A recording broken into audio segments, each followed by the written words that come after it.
Olá, amigos, sejam bem-vindos ao nosso canal de psicologia, falando um pouquinho sobre os efeitos do distanciamento social na mente humana.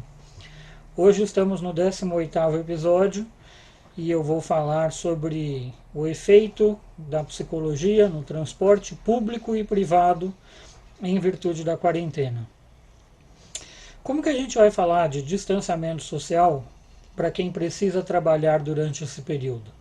Como a gente vai explicar que você precisa ficar a pelo menos 1 metro de distância de outra pessoa em um ônibus lotado às 7 horas da manhã, porque o seu trabalho é um trabalho essencial e você precisa sair de casa para trabalhar? É complicado, né? E como não ficar com medo de voltar para casa doente, infectado?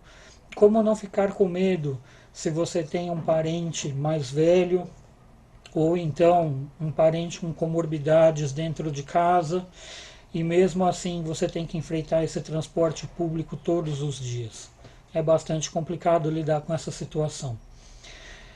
Por que que o trânsito, por que que o transporte, por que que o metrô ainda está cheio de gente, mesmo com essa medida de distanciamento social solicitada pelos estados e pelas prefeituras?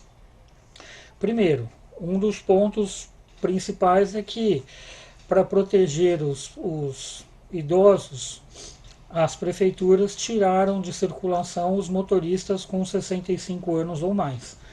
E são muitos, principalmente na cidade de São Paulo.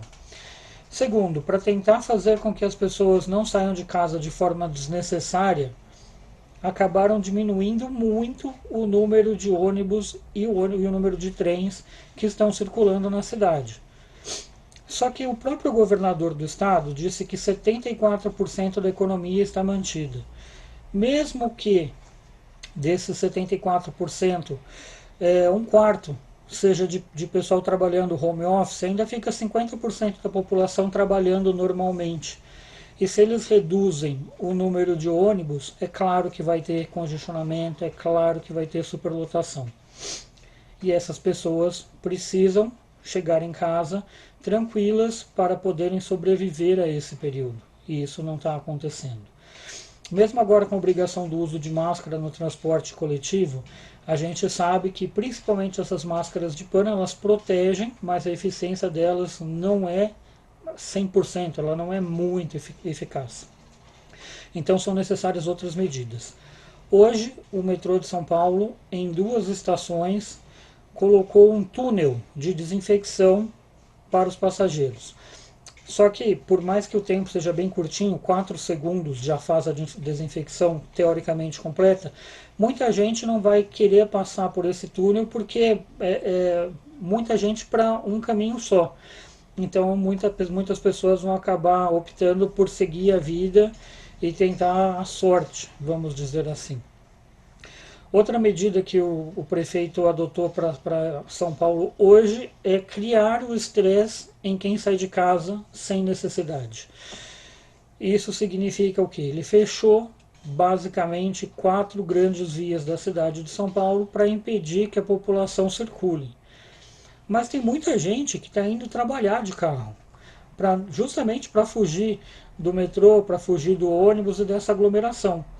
E aí ele acaba causando um outro problema, né? Você já tem o problema do medo, você já tem o problema daquela ansiedade de ir trabalhar por obrigação e não saber se vai voltar para casa bem ou não, e ainda vai chegar no trabalho irritado e vai chegar em casa mais irritado ainda.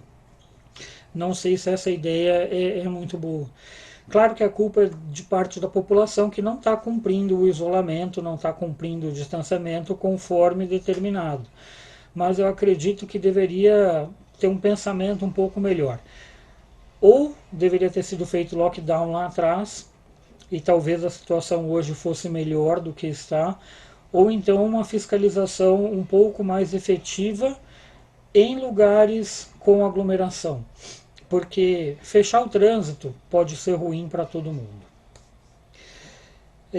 Outro ponto, a gente tem, principalmente nos fins de semana e feriado, muita gente que está saindo de casa sem necessidade E além de tudo, por incrível que pareça, tem gente saindo na rua para pedir para sair na rua. É um negócio muito esquisito. E acabam criando trânsito, criando confusão, criando mais estresse, criando mais problemas.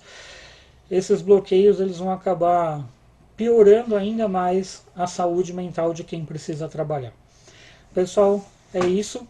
Amanhã a gente está de volta. Vamos até sexta-feira. Se tiver mais uma semaninha pela frente, a gente continua. Se não, talvez a gente mude de formato daqui para frente, tá bom? Obrigado a todos, até amanhã.